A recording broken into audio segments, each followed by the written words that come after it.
Okay, so one of the things we've seen on some of your contracts, you guys using this number 01974309. And we looked that up. That actually belongs to, I know Jossie.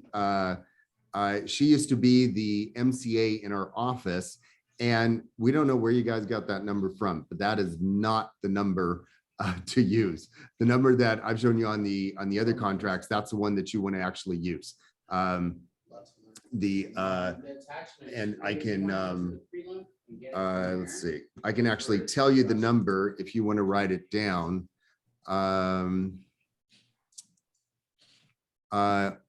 Our broker number is 01870534. Again, 01870534. That's the broker number you want to use for our office. Okay. So I just want to make sure we get that one cleared up. I know that came up last week. And 07053. Yep. That looks good. Okay. So first, I got two presentations, and one was from Ashley and the other one was from Eric, and they were both very different. So it's really kind of interesting. So in Eric's, Eric put on his email, he kind of listed some stuff in here. He chose a list price of $8.99. He searched for properties that are active, pending, and sold in the last 6 months to use as comparables. Additionally, he searched for properties in the surrounding areas that have similar building size, lot, and interior upgrades. If the comparable property has no pool, he would add 5 to 8% to the sold listing price in order to get a better idea of what the property would be worth with the pool included. That's a really good strategy. He put on there, the marketing strategy would be online listing platforms, which we know from being in our industry, by default, when you put on the MLS, it's going to go on those platforms anyway. Craigslist for international buyers, social media, Facebook, Instagram, door knocking, the new flyers, and open houses. The listing description, which this makes sense. Hard for me to create one without looking at the property in person. Yeah, and the marketing, same thing. Seller's motivation, he put down seller wants to sell their home because they want to move to another state that has lower taxes. Yeah, that could be it. They already submitted an offer to buy a new home and are planning on making the offer contingent on them selling their current home. Okay, that gives you some background. The marketing stats, he used the Altos RE for the zip code in that area and the number of active listings, pending listings, and just sold from the MLS. He listed all of the disclosures, which, you know what, let me just switch and share so you guys get a screen of that. So you can see the KW disclosures, disclosure regarding real estate relationship, possible representation of more than one, transfer disclosure statement. The TDS is what we nickname that. Now, the transfer disclosure is what the seller is going to have to fill out. Natural hazards, the AVID, which is part of the disclosures. So that's what the agent does. The carbon monoxide, Megan's Law, water and smoke, market conditions advisory, statewide buyer and seller advisory, seller, the SPQ, the seller property questionnaire. Again, that's another one that the seller is going to fill out. Notice of supplemental tax bill, earthquake hazards, and homeowner's guide to earthquakes. Now, some of that, by the way, some of the disclosures, when Raha handles that, she sends links to the buyers, depending on what it is. If it's just a general disclosure that's not specific to the property, then a lot of times she does that, and then that qualifies. So, okay, good job. And then we have the PDFs in there. So let's go back to the PDFs. And okay, so okay, so first thing, let's go over, he used the Altos RE. Now, are you guys familiar with the Altos RE website? Yes. Okay, great. The Altos RE website, I use it all the time. A lot of times when I do listing presentations, I actually print the same thing out and I do the same thing. I go ahead and put it in here. I try to, if there's some way, and like maybe you could even do this in Canva, I hijack it. So instead of it having this here, I would brand it to me if possible.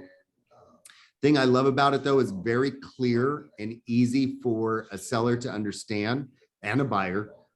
This is all the marketing information in there.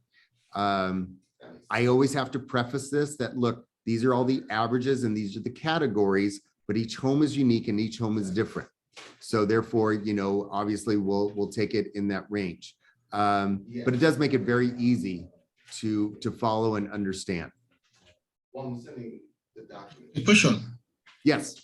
Yes, this Alto website I'm not familiar with. So how do I access that? When you first came on board, it should have been shared with you. Let me go ahead and I can put it in the chat right now. It's one of those you get free by just being part of our office. So, oh, Eric, thank you. Eric's on board. Yay. Thanks, buddy. So, yeah, and I think this is a great, you know, great marketing thing. Even if you didn't want to go into full detail, even if you were to take this first page, you know, just this alone is very easy for people to understand. By the way, a lot of times I'll take a screenshot of this first page and I'll use this in my social media stuff too. Just a little FYI. So then Eric went on and this was the residential listing agreement. He did the full listing agreement. So here, let's see.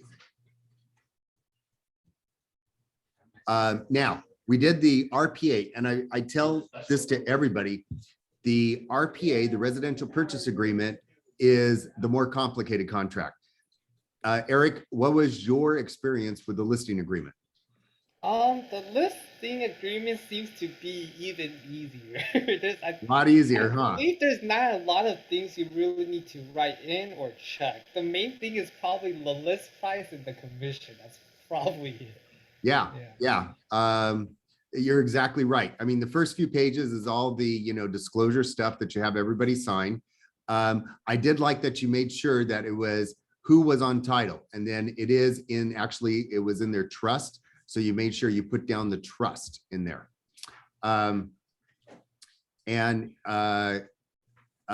This all looked fine. And then in the actual listing agreement, and I'll blow that up for a little bit for you guys. Then everything looked good on here. You know, you had everything filled out. It's not that difficult to do. You know, you had the list price. And remember, this list price, it's not, this is not really set in stone. You know, this is kind of thing you may say $8.99, and then, you know, you may have a discussion and they're like, well, we really want a lot of people competing for the property. And you're like, well, if you want a lot of people competing for the property and we feel it's really worth, let's say around $8.95 or $9.10, depending on the comparables. Well, if we put it at $8.89, we'll get a lot of people eyes on the property. Oh, can we do that? Sure. When you actually punch it into the MLS, it's not going to go by what's on the contract. This is just what you're agreeing to. So if you want to, I've done that tons of times where on the listing agreement, we've had a number down there. And sometimes they wanted me to, you know, scratch it out and write and do it there, which is fine. I've done that. But other times too, we'll go ahead and they'll tell me something. And then later on, I've actually had 2 clients tell me later on, hey, can we adjust the price to this amount? Sure, not a problem. So even before, you know, it's like we already signed the contract. That's fine because I'm putting in the MLS at the price they're asking me for me to list at. But by the way, most of your clients are going to be pretty savvy. So what you put on, they're going to look up. They know how to go to Redfin. They know how to go to Zillow. So they're going to look up what their property looks like. And they're going to look up all the different parts of that too. But I like the way you also highlighted this. So you can send the ACMA. Sure, that'd be great, Eric. I like the way you highlighted all this stuff, information on there. This is also great when you present it, you know, to clients. I use those little tabs. I have those tabs that you can buy that you put on the side where it also shows them the sign. And what I've done when it comes to things like this, I may use the yellow ones to highlight different areas for them to pay attention to. And then I'll use the blue one for them to sign. You know, I'll do something, some system like that to help them understand. And then if I've had two signers, I'll use two different color ones so each one knows where they should be signing. So that's how I've done that on this here.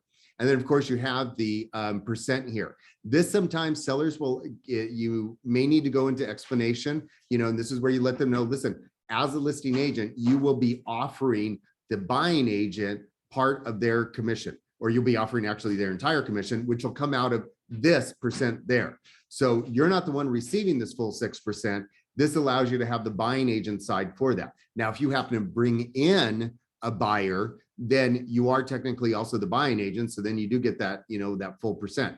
I've also, well, let me table that a second. So that means that, let's say on this, you're going to keep 3.5% of the commission. That means that other 2.5% is going to go to the buying agent. And that's one thing that you want to explain, because a lot of times they're like, sometimes, you know, they look at this and they don't understand our contract. So I totally understand, but they're like, wait a minute, I'm paying you 6%. And then what about the buyer's agent? I'm going to have to pay them too. This is where you're like, no, this is the only thing you're paying. This is where it's coming from. So that way you can make that clear. Now, is that clear to you guys? Yes. Yes. Okay, great. Now, I do have usually, and I don't, I'll say this verbally because I don't want this in writing anywhere, but I'll say this verbally to a lot of my clients. Listen, if I happen to find, and I say this kind of as a bonus, and it depends. Every client's different, every situation's different, but there have been times that I've told my clients, listen, as a condition or as a perk, if I happen to find somebody that is the buyer and I bring them in, I'll drop a percentage point, because that way, you know, look, I'm representing both sides. We know the deal is going to be much easier because of that. And then we can go ahead and move from there. So like in this situation, then the seller is going to be paying 5% commission. But you also want to be aware that even when you're doing that, that they understand what's taking place, and there's going to be a little bit of a conflict of you're going to have an ethical conflict possibly, where what if the house needs a lot of repairs and you're working with a regular end user? Well, then they're going to like ask for maybe, well, what if we need a request for repairs? What if this? You can't negotiate with yourself. And it's going to be very difficult for you to represent the seller and represent the buyer completely, because you're trying to do both interests, and that's going to be really hard to do. The times I've double-ended on that, where I've actually represented both, is usually when it's been an investment property or a property that's investment condition, where going into it, the buyer knows they're not going to be asking for repairs. Going into it, they know that, hey, it is kind of an as-is sale. We're not doing negotiations. We're not doing that kind of stuff. Therefore, if I'm not negotiating with myself, then I can go ahead and represent both sides fully.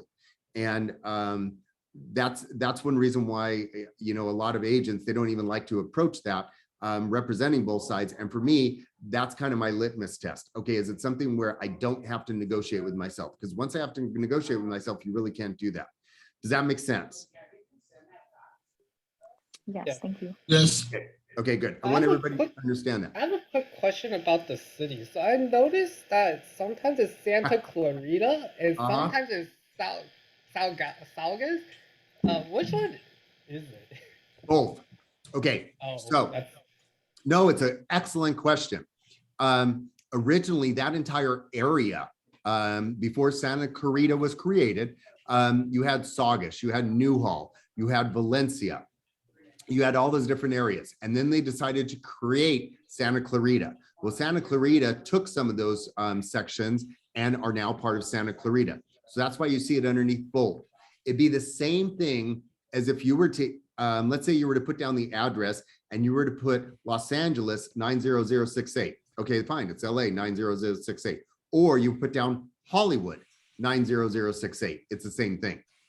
So that's one reason why you'll see both sometimes when you look it up. Is that clear? yeah. Okay, great. Good question. That was a good question. So it's just Okay, so the whole thing is pretty self-explanatory. Well, pretty easy on this, like I said.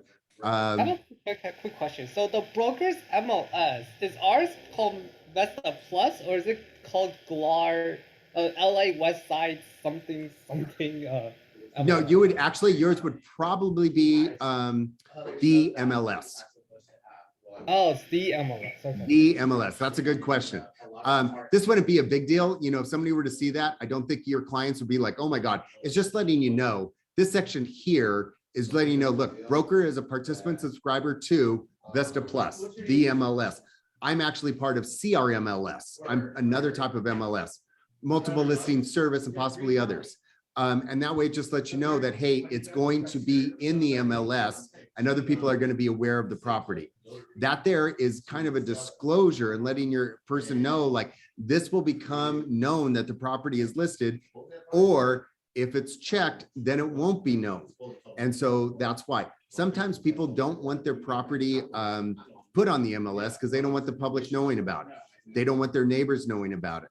And a lot of times you'll also find that in celebrity situations too. And so that's one reason why it's there, because at one point someone somewhere complained, hey, I didn't want my property put out there for everybody to see. So now it's part of the listing contract. Okay, you can agree, or we can put in there, no, it's not going to be part of the MLS. Good question. Anything else on that one? No. Okay, great. The rest of it, yeah, pretty explanatory there. Seller agrees within 5 days, and that's usually the default, that you go ahead and you provide all the different things in there. Now, the structural pest control, I have a question. Why was that checked off? And I'm just asking a question. I'm not being a trick person here. For me, because I've heard of some situation where, like, for example, the termite thing will have issues with the lender. So the main reason I checked this specifically is if you want the transaction to be like without any problems on that side, and also to guarantee like the loan to get through, then I figured it would be better to have the pest control done by the seller side. At least that was my thought process. Yeah, what if the seller is like, I'm not paying $10,000 for all the repairs that the termites did? Then yeah, then I guess that's something I discussed with the seller, so that's what they decided. Normally, that's not checked. Okay, got it. Yeah, normally that's not checked. And like I said in the, I've said before in the RPA, also a buyer can do any inspection they want to do. If they want to have a professional brick person come out and look at the bricks on the walkway and give their opinion, you could do that. But when it comes to the termite inspection, if it's put into the contract, the lender is going to want to see the termite clearance. And that can become an issue because, again, what if there is $10,000 in repairs that need to be done? Not only is it like agreeing to who's going to pay for it, but what about the time factor? How long is it going to take? What about the certification of that? What about all these other things? All of that can come into play. So if it's not in the contract, the buyer can still do a termite inspection. That's full well within their control. But then the lender is taken out of that situation. So then they're not going to be asking to see the clearance on that either. Does that make sense? I just have a question though. So in a in the buyer's market, does the seller add some inspections into it, or it's always just empty in general, except for the NHD? Wait, what was that again? So in the buyer's market, does the seller do any of the inspections, or it's generally always done by buyers? Okay, well, it depends. Even right now, we're in a seller's market, and a number of the sellers will do the inspections ahead of time. In fact, the Barentine Group, that is their default standard, is what they do, is they will do the inspections ahead of time. The reason why is pretty much they're putting everybody on notice that when you make an offer for the house, we're not negotiating. You're going to make an offer knowing full well the condition of the home because we've done the inspections ahead of time, and that's going to be reflected in that. So let's say, you found out that you had estimates that there is $10,000 in termite damage that needs to be done. And let's say you find out that the plumbing repairs are going to be around 2,500. And then you find out there's a few other repairs that'll be another 2,500. So that's $15,000 in repairs. The home is worth, let's say, $900,000. You know, you want to make an offer of 930, but then you've put it in saying, hey, we're going to make an offer of 915, which is essentially just like 930. And we're not going to be asking for repairs because that's already been up there. That's a lot of times while it's done ahead of time too. Now you're going to have the discussion with your sellers, letting them know, listen, anything that you're aware of, you need to disclose. So understand, yes, this is the route we want to go. However, everything in those reports, we will disclose. In other words, we'll turn over, you know, wherever we do on our investigations to the buyers. It's a double-edged sword on that. First, that means the buyers know everything ahead of time and whether they want to do something or not. But the other side of it, if the buyers are made aware because they were given that report ahead of time, then that's a disclosure. So let's say you find out, yeah, there's $2,500 in plumbing repair that needs to be done. And then a year from now, something goes wrong with the plumbing that was cited in that report. And the buyers want to come back and say, hey, well, why didn't you take care of this? Oh, no, sunshine. That was in that report that you got. And therefore you bought the place full well knowing that. So that's sometimes how that works. In a buyer's market, it can still go either way. You know, we're not going to be looking at a buyer's market, by the way, but even if theoretically you were to do that, it could still go either way. You know, somebody may go ahead and do the inspections ahead of time. And they may, by the way, they may do inspections. They may go ahead and do all the repairs and then do another inspection and then present the second one showing, hey, here's a total clean bill of health. Or I've had a home where it was a 1920 Craftsman and it was complete gut and remodel on the inside. And we did the inspection and then we had everything listed down there that the inspector said still needed to be addressed. So we did a bullet point on that list and we went ahead and checked everything off. So when the buyers came in, we gave them the inspection report, but then it's called a punch list. Then we also gave them the punch list of everything else that was taken care of and saying, by the way, all of that stuff was addressed in our repairs. So you're getting the house in this condition right now. So that's how that can work either way. It depends on your client and it depends on the situation. Does that answer that one, Eric? Yes. Okay, great. And you know, a lot of this is, by the way, and again, way back in the 80s, the RPA was one page and the RLA was one page. And because of lawsuits, we have now up to numbers of pages on both of them, as you guys both know. You know, one of them here, even number 14, is photographs and internet advertising. Somebody someday threw a big fit because photographs of their home went on the MLS and now it became public and people didn't want that. So that's the kind of stuff that happens. So that's the reason why you see a lot of this stuff in here. And then down here, this all looks great, with the exception of the license number, which, you know, I told you that Jossie somehow inserted her number. So by the way, we're going to go slash her tires this weekend as punishment, just as an FYI. Yeah, I found it through the KW Largemount website. So it's kind of a miracle how it ended up there. Yeah. Okay, that's good to know because actually we've just switched over to the new website. So that shouldn't be there. Now, do you mean the Google or do you mean the actual website? The actual old website. Okay, then yes, KW. that should be already fixed ahead of time too. And then you have the seller's advisory, which is great. And the disclosure. And as you noticed, Eric, a lot of the stuff came up by default, right? Yeah. Yeah, automatically came up by default. So great. Okay, that looks good. I have a quick question though. So do the signatures usually come next to like the name, the printed name? If they're doing e-signs? Oh, usually it's above. Usually, Above, okay. you know, usually that goes below and that goes above. And good question there, because let me give you a tip. If you're in DocuSign, because this, you know, when you just do it automatically and boom, it just auto-populates, super easy to do. Okay, not a big deal. However, let's say you have a PDF and you're bringing the PDF into DocuSign, and then you've got like the name at the bottom and you want to fill that in. Well, if the signer, if you filled out the DocuSign and that is actually the name that it's supposed to be, then you can actually just put name underneath it. You'll see it on the DocuSign and drag it over and it auto populates that in there. So let's say for you, Eric, like you were to fill this out and your name wasn't there, you could just drag your name right where it is now and then put your signature above it. And then when DocuSign goes through, it'll ask for your signature there, but it's already put your name there. Is that clear? Oh, Yes. okay. Okay, great. Then we went, then you did the generic seller presentation, which Yeah, I think I've mentioned this in the email, but at the moment, it's just because I have no history to write or to personalize. That was just my reason. Yeah.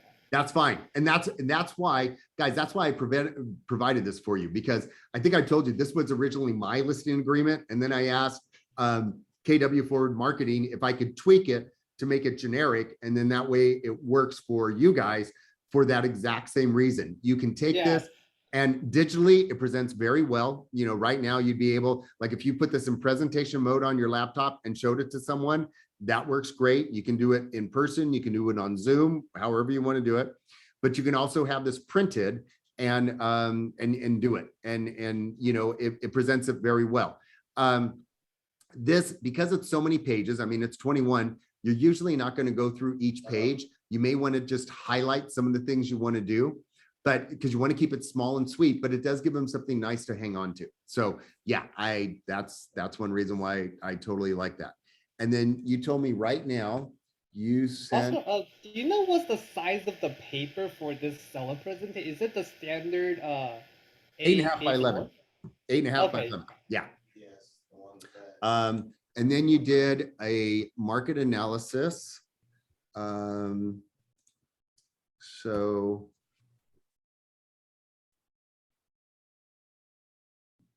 map of comparable. Okay, great. And there's sometimes fluff in between here. You know, they have like a few pages. Oh, let me tell you about Keller Williams Largemont. Let me tell you about this. Let me tell people don't want to read that. Do you guys really want to read that crap? You know, so I always try and make it short and sweet, you know, because there's so much in here anyway. It's 19 pages on its own. So, you know, I always try and make it where bingo, you go right, something like this. This is like, hey, here's the data out here that shows you how much your home is worth. They want to go right to it. They don't want to know all this fluff stuff. Oh yeah, we're located in Largemont. It's a lovely building. It's old brick and it used to be, nobody cares. Okay. So I like the fact that you're direct and to the point on this one. Summary of the comparables, you have that all in there. And then this allows them, you know, to go through this and you can see what CMA looks like. And again, like I've mentioned to you before, I always try and say, we use the term CMA, but data is a lot of times better to use with your clients, especially if they're new to the market. If you're working as an investor, they totally know what a CMA is. Let's say they bought and sold a home 2 years ago, they totally know what a CMA is. But if they're not anything aware, data just kind of goes down a lot better. So you can say, would comparable properties also be a good term for it? You can say that, you know, but sometimes, you know, you can, and that's fine. I also use the term data interchangeably. It's just in our industry, we have a lot of acronyms and we start to use them and it becomes that thing where nobody knows what that an acronym is. In fact, I mentioned I was talking to a senior person yesterday that works in a senior community and she's fairly new to this particular community. And we were joking around about that because she goes, yeah, everybody was saying, oh, that's a SNF client. And she was like, SNF, skilled nursing internship facility. But, you know, it's the kind of thing they know in their industry what that means. Her coming into it, she doesn't. Well, we want to make sure we treat clients that we're educators. So that's when, you know, you can say, hey, this is, you know, there's the comparable properties and this is how we come up with the data, you know, and you explain and you educate them. But you don't want to use it like, oh, this is a CMA and this is how we do this. It becomes a little bit like we know something and you don't. You want them, they're part of your team. So treat them as part of your team. So here, you know, you're going through all the different properties here with the descriptions. I noticed you chose the shorter version, which is probably better, where you just have the one photo. Now, let's say you think that your client's going to give you a lot of pushback. You may want to include where all the photos are in there, because let's say they're saying, oh, well, that house down the street, I don't think it's as nice as ours. And then you're showing, yeah, but your kitchen's the original kitchen, and these places were built in 1987. And you know, your kitchen is in great condition, but if you notice, they remodeled their kitchen, it looks like only a few years ago. And so that's the reason why their house actually may be going for a higher price. So sometimes when you print out all the photos, that helps with that sort of, yes, I don't want to say argument, that sort of discussion is what I want to say.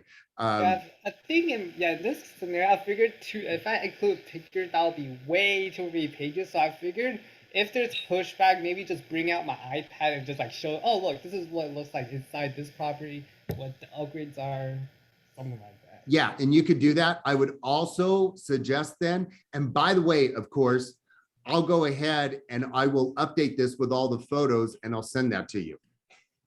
Yeah, okay, because then you're still offering to them, they're allowed to go over it, you know, themselves. When you do this sort of thing, like, well, look, see, this is everything, blah, blah, blah, blah, blah, blah. Okay, and then you leave, they're like, they're not going to remember. Well, wait, was that to that house or was that to that house? I don't know. Well, he went pretty quickly on that. You know, it kind of has all of that, where if it's like, well, you're able to say, well, look, see, blah, blah, blah, blah, blah, blah, blah, blah, blah, yay, yay, yay, yay, yay, yay. Okay, and by the way, I'll go ahead and update this and I'll send it to you with all the photos. So you get all of that in there. Then they're like, oh, okay. Because then even if they don't remember, then they can look at it again. Does that make sense? We on the same page? Okay, great. Then here's, you know, here's all the other information in there. People are going to ask about Zestimates all the time, and Redfin too. And you can let them know, you know, listen, those things are great. And of course, we're going to look at those because your buyer's going to look at those. If you want to make it to where you want to explain the difference between a Redfin and a Zillow, as opposed to an actual individual comparison that you're doing with the comparables, as opposed to a logarithm. A logarithm is not going to take into account the views. It's not going to take in placement. It's not going to take into account that a cul-de-sac is more desirable than a thoroughway, you know, a thoroughfare street. All those different things can make a difference. Some people, they like corner homes better because then you have less neighbors to deal with. This particular home, if you guys looked at it, it was at the very end of the cul-de-sac, which some people really find desirable because the property usually is like this, which means that your front yard is very small, which is fine because most people spend their time in the backyard, which is the larger part of the property. So even though this particular property was about 10,000 square feet, it actually had more space that would be used by your buyers than the property, let's say, just down the street where it's a perfect square and they have a much bigger front yard. And then that takes up a chunk of that 10,000 square feet. So that's the kind of stuff that all plays into some of that, where Redfin and Zillow don't calculate those things. And sometimes they can be very off. In fact, when the owner of Zillow sold his home, Zillow itself underestimated his home by 20% of the value. So, you know, and you can always use that as an example. It's good to know what they are because the buyers are going to be looking at what they are, but let's actually look at the data as well. And especially anybody coming in with an agent, the agent is going to look up the actual data and know what the value of the home should be. Does that help? Yes. Okay. I was given a piece of advice a few years ago, like, don't even pay attention to Redfin or Zillow. And I'm like, I disagree. And the reason why I disagree is because the people I'm working with are going to pay attention to it. So know what's there and know how to have a conversation about it. And then this is where you put in the suggested price. And, you know, it shows the average per square foot. Now, and again, you could have a discussion and you can say, well, what do you think, you know, of that? It also helps sometimes some of the questions to ask ahead of time are, you know, whenever you're talking to, and this is one you would have had before this appointment, whenever I've talked to somebody and they're saying, well, we're thinking of selling the home, I ask questions ahead of time. When are you planning to sell? Okay. What's your motivation? How urgent is it? Okay, great. What do you think your home is worth? That's a big one, because then that gives you a mind of like, okay, what do they think is going to be taking place? And are you up for, do you think it's going to be over, or do you think it's going to be under what it should be listed at? Oh, shoot, I forgot my other questions. One is like, are you currently working with another realtor? Obviously, if they're talking to you about listing the home, most of the time, no. So it depends, and that will depend on, is it a cold lead, or is it somebody and somebody you know really well? All of that's going to vary. I have asked that question with a couple of my listings. Are you currently talking to any other realtors about the property?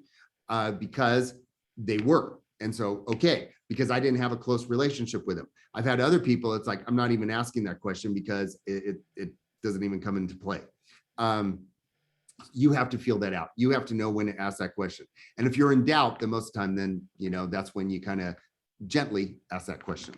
What's their, okay, so what's their time frame? Are they working with another agent?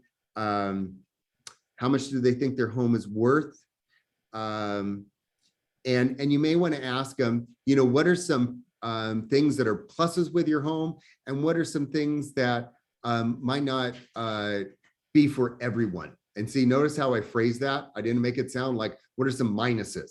Because I'm talking about somebody's home. They're not going to want to hear that. When you're saying, what are some pluses about your home? And, what are some things that may not be everybody's cup of tea? You could even say it like that. Package it gently, and then they can let you know. If you were to ask me that about my home, I can tell you the positive things, about it. But, the things that may not be your cup of tea is we've kept in the kitchen the original cabinets. We're going to replace the countertops. Some people would want all brand new cabinets. I have really nice cabinets, so I'm not doing that. But again, if I had an agent, I would let the agent know, I understand somebody wants a brand new kitchen, and that may be, our kitchen may not be everybody's cup of tea on that one. Does that make sense? That clear? Yeah. Okay. Yeah. Oh, I have a question. So for me, how I find the comps is I usually look at the building square feet and then add or plus or minus 50% to look for the comparables, and then also find similar lot size. Is that generally what you would recommend, or is there another way you're finding comps in the area? Every neighborhood's going to be different. The one thing that's an advantage, like in this particular neighborhood, is this whole neighborhood was developed together. So you're going to find a lot of comparables in that same exact neighborhood. So it's much easier to do, like in this neighborhood, like you put on there, oh, did they put in a pool? Let me adjust the price a little bit. You're able to do that. Where in some neighborhoods, let's say everything is custom.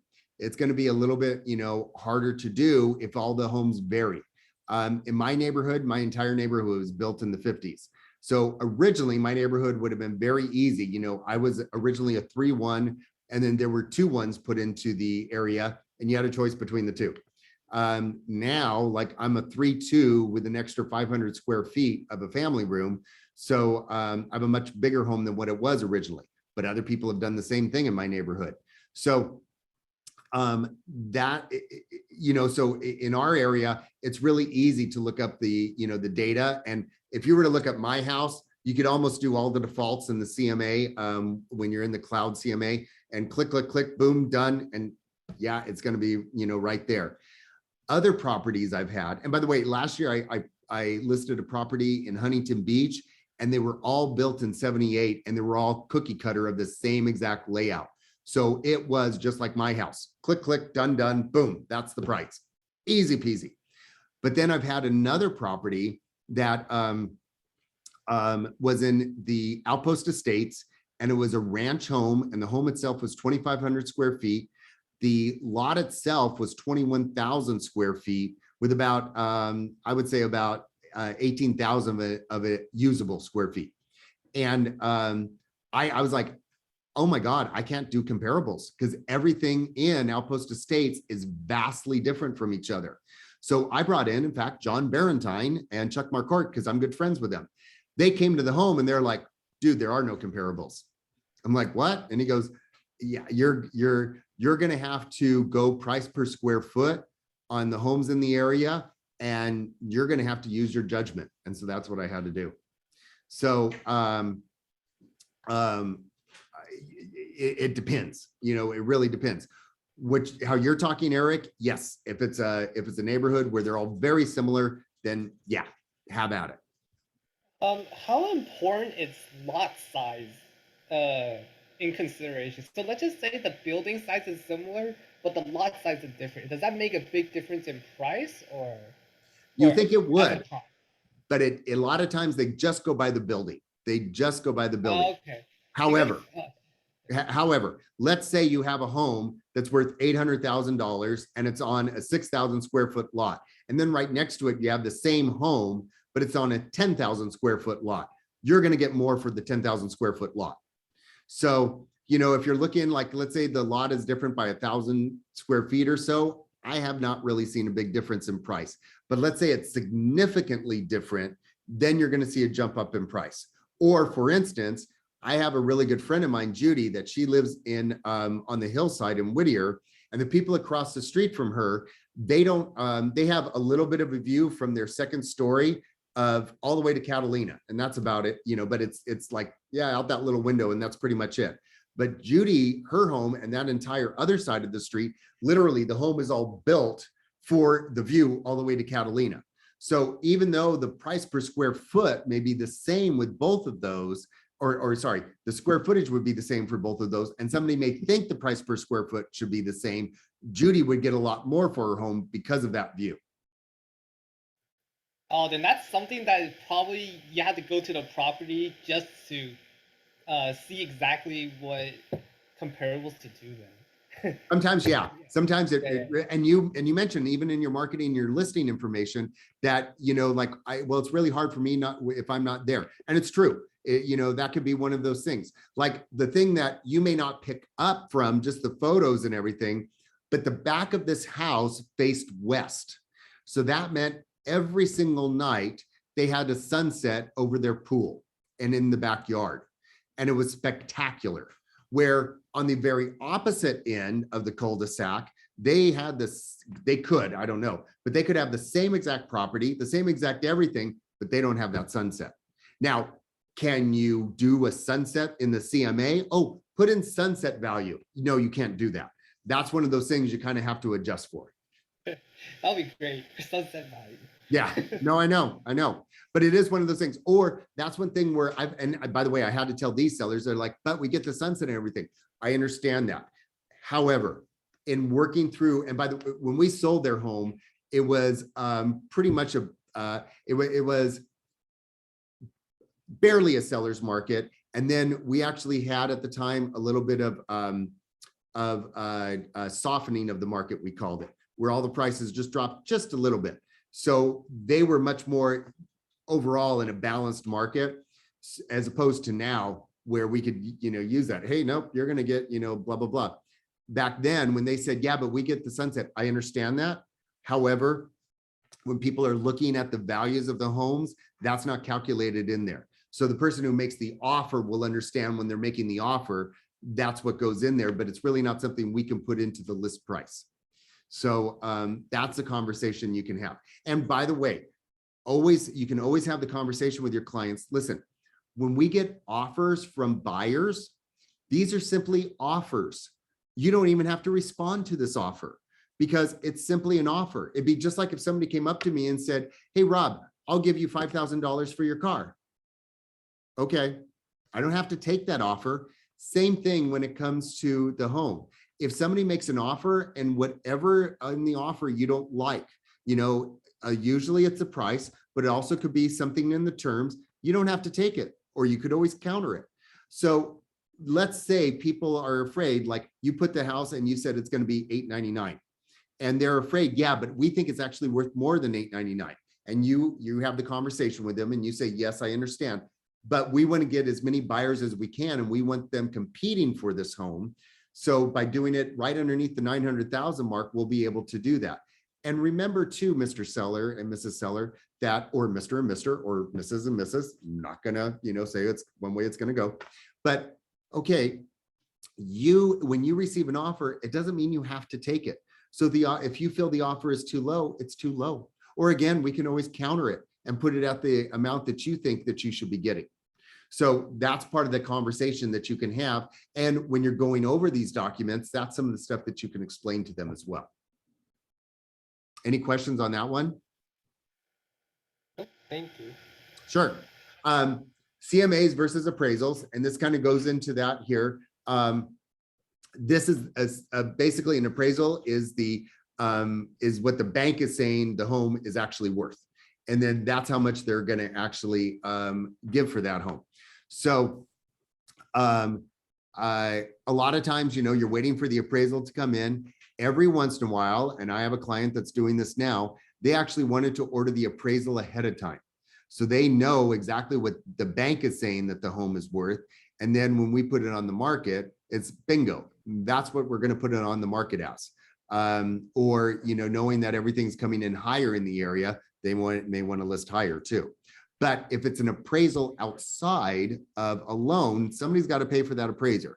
And then that's usually when the seller pays for that appraiser if they're asking for it. Again, every situation is different. And I know a couple agents in the office who have long-term relationships with their sellers. And they said, look, as a favor to you, or as part of my service to you, I'll pay the appraisal fee. So that way, exactly what the appraisal is going to come in at. But again, that depends on your relationship. And usually, like with this particular agent I'm thinking of, she has a very established relationship with some of her clients that she does that with. And then that's the end of it here. So if you notice, this was, it was pretty easy to follow on the CMA and all of that. So this was Eric's presentation. So let's go to Ashley's. So Ashley here, I could tell, let me go home. There we go. So this was her presentation. And Ashley, what template did you use? I used a command template. I think it was called Approachable listing presentation. So it walks you through, and as you can tell, it's a completely different style. Your property, photos, some of the stuff, she puts in here. I like some of the things she points out. It's a 76% larger lot than other people have. It's a cul-de-sac in lot, and you have parking for 11 cars. Yes, I know. We counted them, and that's why they had literally at one time a boat and an RV, and they still could park all the family cars. They never parked a car in the garage because they didn't have to. Then you have the comparable properties built into the presentation here. And then this is something that was like in the generic one that Eric had. What's going to be the process? What's going to be the strategy? And in here, you have all the things in here that's going to be part of the process. And this is, I love a summary page like this, where you can just walk somebody through, hey, these are the things we're going to do. And usually once you have this conversation on this kind of a page, you're done. It's kind of like bingo. This, do you have any questions? Do you have any concerns? What are some things that you may be thinking? Blah, blah, blah. Your custom marketing plan, and you talk about that. The media, and how you want to do that. And if there's things in here you want to edit or add, you can go ahead and do so. Your strategic promotion. Some of this stuff too, by the way, I have told my sellers, hey, these are things that I'm doing. And they're like, oh, okay, great. I know it's really not making a big difference, but I'm servicing my client. So one of the things, and this is why you have the Coming Soon campaign, and the Just Listed campaign, and you have the professional photography, the walkthrough needs and analysis. I like the way all of this is done in here. I even like the font. It's very approachable and appealing and modern. professional yard signs coming soon, email blast to database, to social media, call out campaign to buyers, and then just listed. It's going to be on the MLS and all the other websites. Yard signs just listed, blah, blah, blah. One of the things I tell my clients is, by the way, I have a database that I'm sending it to all of my people. And there's even a service, and I use zipflyer.com, that you pay them, I think it's 119 bucks or 79 bucks was the last time I paid. And it went out to all the agents in Southern California. Okay, great. So I did that. And I even showed it to them. Once I got the email, I showed it to my seller. Now, you guys, the longer you get in the industry, the more you're going to get just listed, just reduced. Oh, opportunity email. And I'm always delete, delete, delete, delete, delete, delete, because you get so many of those things. It's like, okay. But the reason why I still do that for a number of my clients is because I show them, or I'll forward the email. Hey, just want to let you know, this went out to all of the agents in Southern California because it services my client. They feel good about it. It's like, okay, Rob is doing something. Oh, or I'm not doing just the minimum. Guys, I'm sending it out to everybody, that I possibly can by even paying for a service. And that's what I'm doing. Oh, I also have a list of local realtors. I'm sending it out to those people. That's the kind of stuff that helps people understand. Like, by the way, I do a little bit more. I do a little bit of this because you're servicing a client and you're letting them know, like, hey, this is what you want to do. Any questions on that one?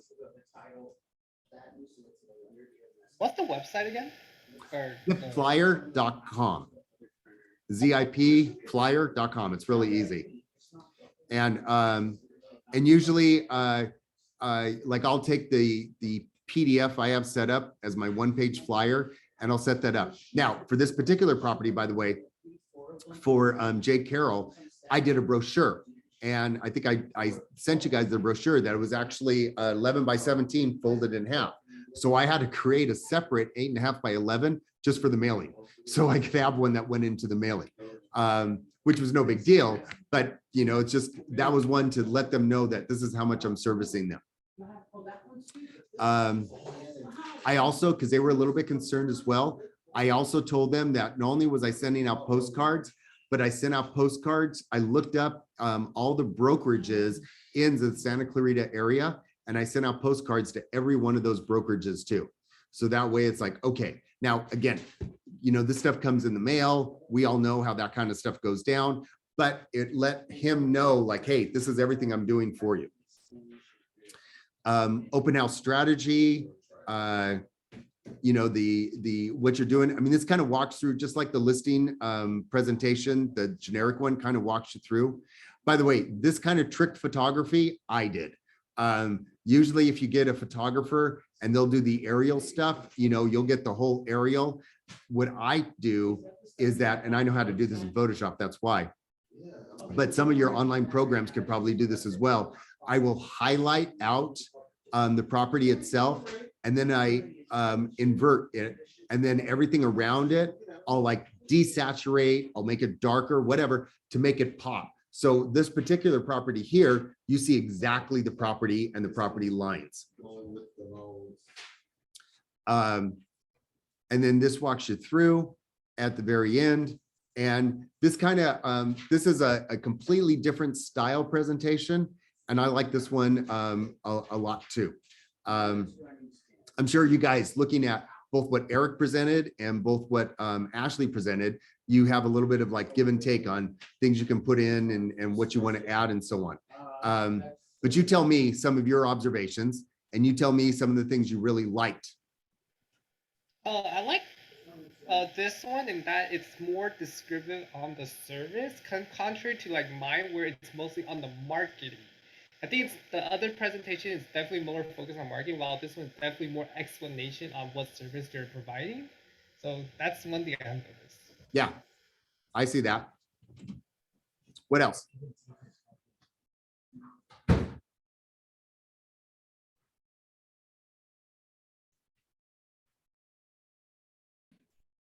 Any other thing? Can I just share that the creating the presentation in Command is actually really tricky. It's not very user friendly at all. No, it's not. The Yeah, don't design let is anybody fool pretty you. bad. The command design is not good. Yeah.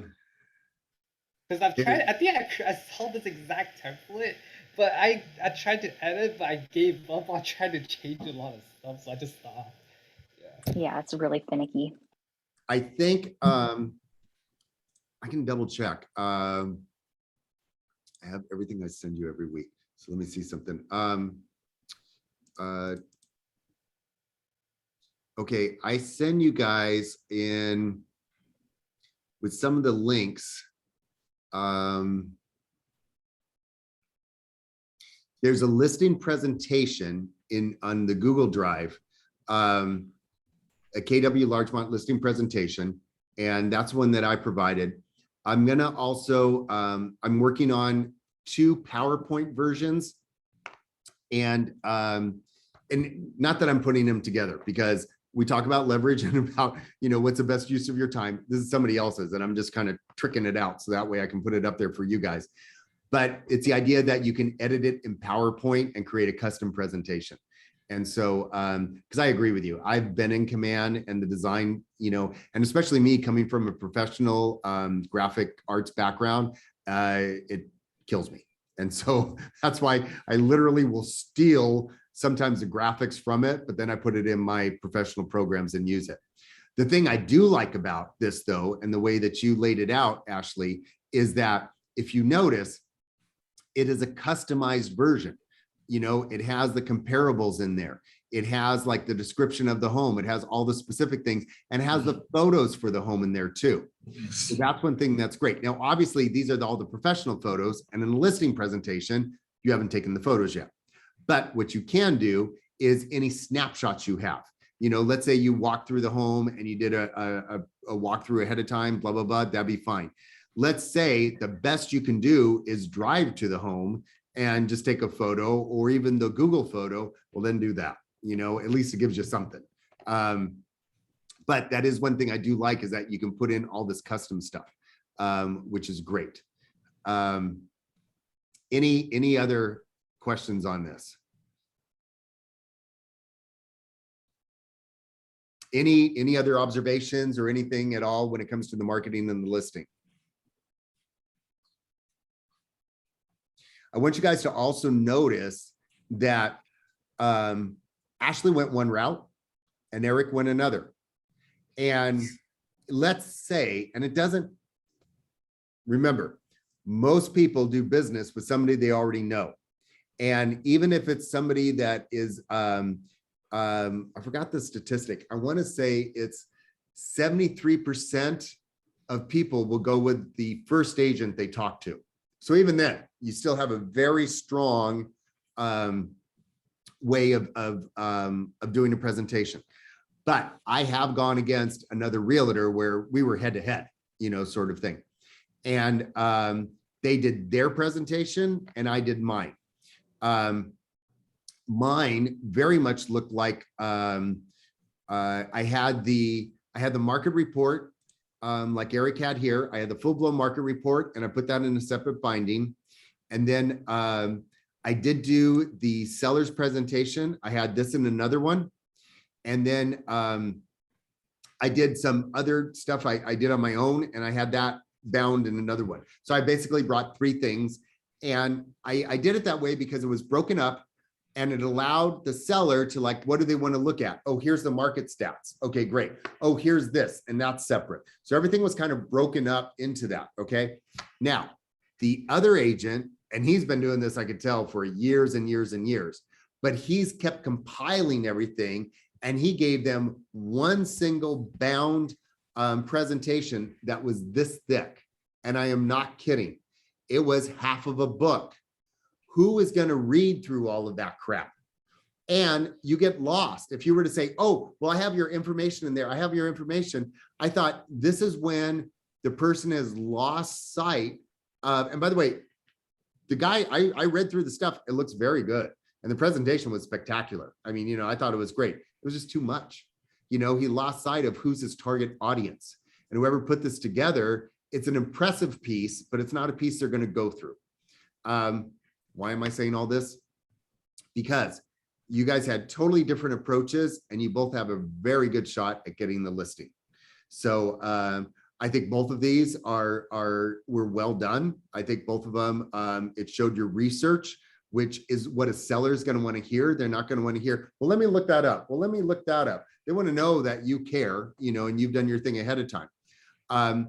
Also, as I've mentioned, in very rare cases, I haven't, but I usually will always have the listing agreement printed out and ready to go so we can sign it right there. So that way we know we have the contract signed.